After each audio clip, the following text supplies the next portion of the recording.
comme vous me connaissez, j'ai touché au bois des deux côtés. Enfin, 1,5 si je puis dire. Ici je l'ai entièrement décapé. Décapé pour le reteinter et le retraiter derrière. Donc c'est pour ça qu'il a cette tête. Et de l'autre côté, sur le PPS, la couleur est d'origine. Ça va vous étonner certes, mais c'est la couleur d'origine.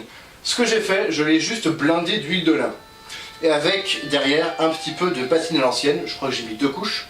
En fait, pour tester, j'ai décapé le garde-main supérieur, ici, et je l'ai reteinté avec du brou de noix. Et en fait, c'est exactement la même couleur. Donc, comme la couleur d'origine me convenait finalement très bien, bah, j'ai simplement appliqué de l'huile de lin sur ce bois. J'ai mis 5 ou 6 couches, donc ça m'a pris plusieurs jours que ça s'imprègne. Le PPS est presque tout d'origine, puisque le métal en lui-même, je n'y ai pas touché, c'est la peinture d'origine. Comme vous pouvez le voir, il est vraiment très joli. Le seul détail qui change, c'est la lamelle ici, ça j'en ai déjà parlé. Alors que sur le Tanaka, je l'ai décapé, je ne sais pas si c'était bronzage ou peinture, mais en tout cas, le revêtement d'origine s'était fortement abîmé. Donc je l'ai entièrement décapé, rebronzé, ce qui fait qu'on a un noir très profond, et ça ne dénote pas avec la couleur de la lunette. Donc je suis plutôt content du résultat. Et on peut voir que ça s'abîme ici. Ça c'est normal, c'est à force de stocker les fusils dans la même position l'un à côté de l'autre. Du coup, au bout d'un moment ça frotte. J'espère que vous avez bien pris des notes, hein, parce que depuis le temps que je le répète, ça devrait finir par rentrer. Donc prenez des notes. Voilà, j'ai pris mes notes, je te les mets où? Non, parce que en fait, il me manque juste un Ré et un Mi. Le Ré Mi, je le mets où? Parlons maintenant de la lunette ainsi que de son support, puisque j'imagine que ça doit sérieusement vous intéresser. Alors en fait, c'est en 2 parties. Voici. Le support est vissé dans la carcasse, vissé et collé. Sur un vrai, ce serait soudé, bien entendu. Là, j'en ai pas le matos pour souder du Zamac, c'est pas possible en fait, donc il faut simplement le coller et le visser. Et la lunette est séparée bien entendu pour pouvoir la ranger dans l'étui adéquat.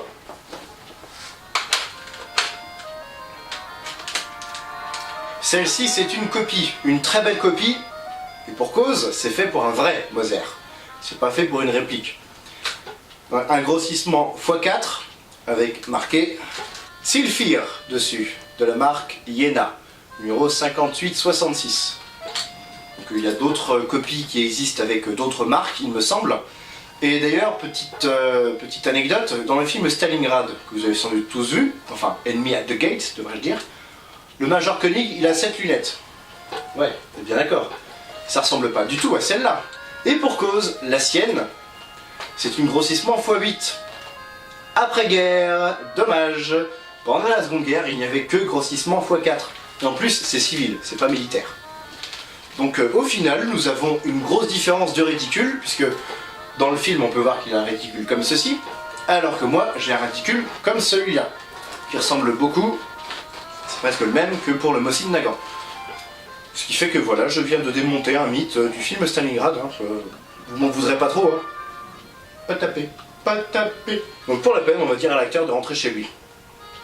En voiture américaine si possible, donc on pourra dire que c'est Harrison Ford.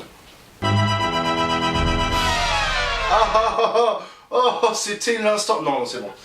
On va arrêter là. Cette lunette ZF-39 est montée sur un montage qu'on appelle tourelle haute. Donc on a plusieurs types de montage. On a tourelle haute comme celle-ci. On a tourelle basse comme celle-ci si je ne m'abuse. Et on a également un montage latéral, un petit peu comme le Mosin, qui vient se mettre ici, comme on peut voir sur la photo, là. Donc j'ai choisi le montage tourelle haute, tout comme j'aurais pu prendre les autres, hein. C'est vraiment à votre convenance. Là, il n'y a pas de règle, c'est suivant ce que vous avez envie de faire. Elle est réglable facilement en hausse, en manipulant la petite roue qu'on a sur le dessus, avec un système de verrouillage qu'on a là, qui est une petite vis, pour éviter que ça se dérègle avec les manipulations. La mise au point, c'est la molette sur le dessus, comme ceci. C'est pas très efficace, hein. C'est vraiment très léger. Par contre, pour régler en dérive, il faut manipuler les vis que nous avons sur le côté, ici et ici. Autant vous dire que c'est pas une partie de plaisir. C'est vraiment très minutieux. Et en plus, pour régler une lunette, ça c'est pas en 5 minutes, même en version Airsoft. D'ailleurs, avec cette lunette, avec ce montage, on peut voir les organes de visée classiques dans le trou qu'on a ici.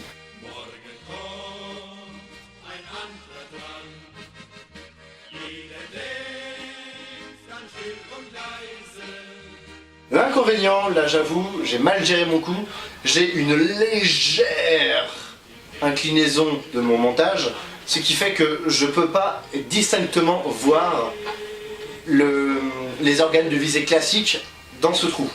Mais là il aurait fallu en fait que je le confie à un armurier pour qu'il me fasse ce montage, pour que ce soit bien fait comme il faut. Alors que non, j'ai préféré le faire moi-même, donc on voit les organes de visée classiques, mais un tout petit peu en décalé. Donc c'est vraiment chipoter un chouïa, moi ça me dérange un tout petit peu, mais on peut quand même tirer avec les organes de visée classiques, il n'y a pas de problème pour ça, aucun souci. Sur ce fusil, on avait à l'origine un montage pour la lunette ZF41 ou ZF4, qui est ici. Et c'est amovible, c'est ça qui est bien. C'est monté avec des vis, donc c'est pour ça que ici j'ai un trou. J'ai un trou et que la crosse n'est pas recouvrante à ce niveau-là, bon, moi ça ne me dérange pas, hein, c'est pas grave. Mais sur le PPS qui doit avoir le même système logiquement, oui je confirme, c'est démontable, on a le rail de fixation ici. Et en fin de compte, il suffit juste d'acheter le montage qui va bien avec la ZF4 ou ZF41. Alors après, je pourrais faire une vidéo rien que pour parler des lunettes, hein, mais pour la ZF4, on peut la trouver en copie, donc le même genre que pour la ZF39, hein. C'est à peu près le même fonctionnement, c'est des copies faites pour des vraies armes, donc le prix s'en ressent, je parlerai du prix tout à la fin. Et par contre, il faut faire gaffe pour la ZF41, ne pas prendre le modèle proposé par Guegui. Et il y a également Tanaka qui fait sa propre lunette ZF41, extrêmement difficile à trouver et pas compatible. Historiquement parlant bien entendu, puisque voici le modèle proposé par Guegui. Je crois qu'on peut la trouver pour une centaine d'euros à peu près, alors qu'une vraie ZF41 aura cette tête là. Vous voyez pas une grosse différence? C'est pas la même. Non vraiment, je suis désolé, la lunette proposée par Guegui, elle est moderne, c'est pas du tout seconde guerre. Certes, c'est compatible techniquement parlant avec ce montage, mais non, c'est pas du tout la vraie, c'est pas du tout comme la vraie. Donc la ZF4, elle par contre, était plus utilisée par les Gewehr 43. C'est compatible, encore une fois si on a le bon montage. Les copies de montage sont assez faciles à trouver sur eBay. Par contre, les lunettes en question, beaucoup plus dures. En ZF41, je crois que je l'ai trouvé une fois à un prix exorbitant, donc j'ai laissé tomber, tout simplement. Puisque, rappelons-le, la ZF41 n'est en fait qu'une aide à la visée. Oui, c'est un ancêtre du Red Dot, puisque son grossissement c'est 1,5 uniquement. Donc déjà que votre fusil a une gueule un petit peu bizarre, comme on peut le voir là, mais en plus, vous voyez pas grand chose avec, puisque déjà elle est loin, et le grossissement est assez réduit, donc ouais c'est une sorte de 2 points rouges d'aide à la visée, d'ACOG, je sais pas, je suis pas trop connaisseur dans ces termes futuristes. Pour faire les trous dans le corps, en fait, j'utilisais la Dremel, vu que en dessous c'est du Zamac, donc ça se perce facilement, même un petit peu trop facilement, donc c'est pour ça que j'ai solidifié le tout avec de la colle. Alors après, j'ai placé ça pile poil à l'endroit où on aura une usure qui va apparaître à force de manipuler le lever d'armement. Tout simplement ici. Là on devine un tout petit peu l'usure. Voici le résultat, la photo je l'ai prise sur France Airsoft, ce n'est pas mon fusil. C'est-à-dire à cet endroit-là que j'ai donc choisi pour placer mon support arrière. Comme ça, ça frôle le lever d'armement, ce qui fait que techniquement ça ne devrait pas s'abîmer davantage.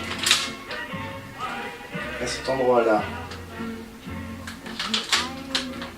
Alors après pour les étuis, on a celui-là en cuir qui existe, qui m'a coûté une trentaine d'euros je crois.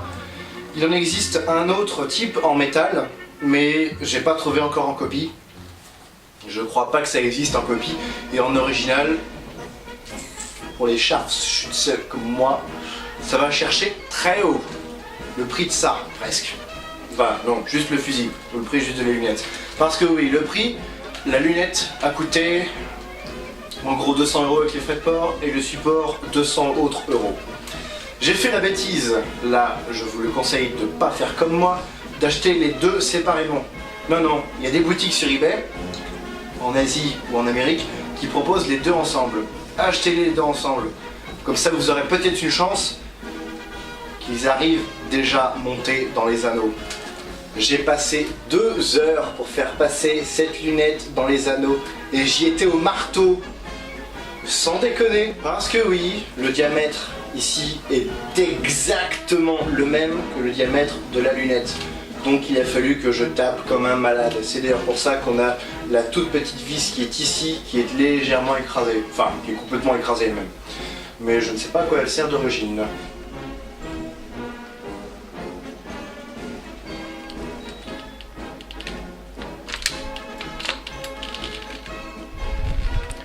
A noter qu'il n'y a pas besoin de retirer complètement la culasse pour réarmer.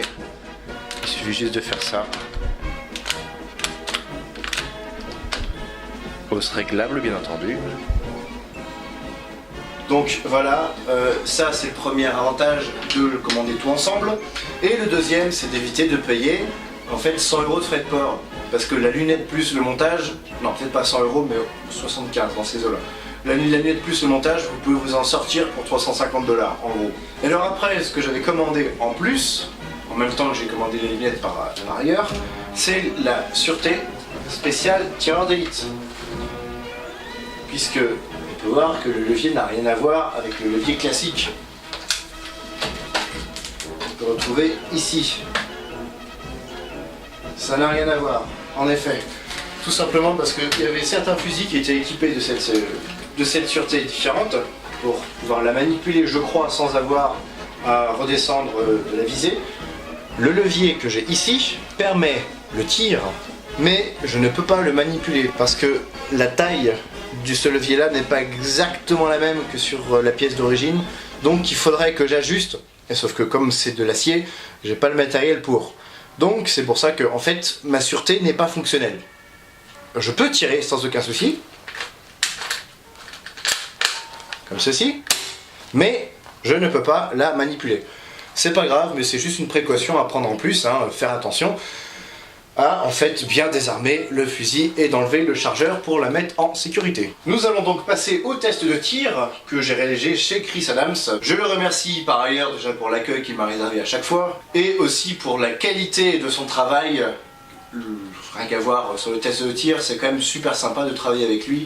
C'est un professionnel de l'image, donc on a des résultats qui sont forcément bons. En tout cas, on peut dire qu'ensemble, on s'est bien amusé. Juste comme ça, vous ne trouvez pas bizarre que amusé et Moser, et que deux lettres qui soient inversées? Coïncidence? Je ne pense pas. On va faire un test de tir. Alors, je vais vous légender un petit peu les tirs. Si vous entendez ce bruit-là, c'est que c'est bon. Si vous entendez celui-là, c'est que c'est pas bon. Maintenant c'est parti.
Voici ce qui conclut cette vidéo de plantation de réplique. N'hésitez pas à la partager une fois encore si elle vous a plu. Et puis abonnez-vous. Oui, abonnez-vous parce que en fait il va faire froid cet hiver. Donc abonnez-vous. Tout comme j'aurais pu dire pour nos amis bretons, abonnez rouge. Et puis moi je vous donne rendez-vous très prochainement pour une nouvelle vidéo de plantation de réplique. Salut! All this video to tell you how I met your mother.